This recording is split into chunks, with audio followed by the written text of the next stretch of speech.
Okay, I'm now going to do the balance sheet for this company. Notice that it's the name of the company, the title financial, or excuse me, balance sheet.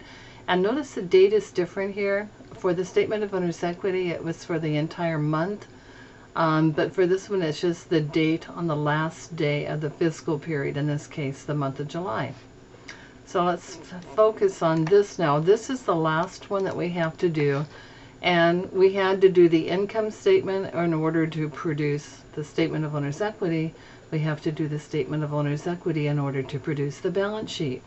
The balance sheet, you can think of the fundamental accounting equation: assets equals liabilities plus owner's equity. Those are the three categories on the balance sheet. So the first thing we're going to do is write the word assets. Now, just because of tradition, it is centered. Okay? Now, the information for the balance sheet comes from the trial balance. And so I'm just going to take, and what you could do if you were doing this in Excel, you could just take all of these assets and you could copy them and paste them into here. Now, I've already done that, so I'm just going to go ahead and show you what it would look like. Okay, and then all of their balances are coming right off the trial balance. Okay, so however many assets are on the trial balance are going to show up on your balance sheet. And then we're going to total these. And when you total these four assets, your answer is $29,009. You need a dollar sign on the first number, you need a dollar sign on the last number. I'm going to put this as yellow so that you know when you add or subtract numbers, you have to draw a single line to show addition or subtraction. Over here, what we're going to do is put a double underline just underneath. Not on top, but just underneath.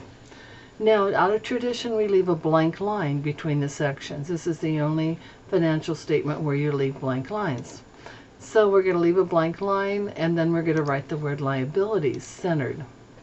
There's only one liability account on the trial balance. Any account that ends in the word payable is a liability account. We only have one this time. Later on, we'll have several. Because there's just one, we're going to go immediately to the right-hand column and list it. If we had had like accounts payable and notes payable or some kind of tax payable, we would have made a list over here, drawn a line, and then said total liabilities and put it over here. But we just have one. We're going to leave a blank line again, and now we're going to write owner's equity, centered.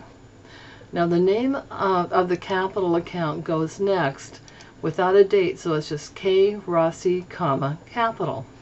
Now the capital balance, we have just figured that out, okay? And we get it from looking right up here in the statement of owner's equity.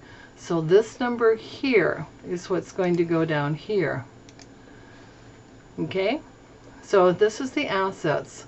This equals the sum of our liabilities and our owner's equity. So we're going to sum the liabilities and owner's equity. So we're going to be drawing a line there. And this total, $29,009, we're going to single line above it and double line underneath it. And then over here, very important, we have to write total liabilities and owner's equity. Now notice this is a balance sheet.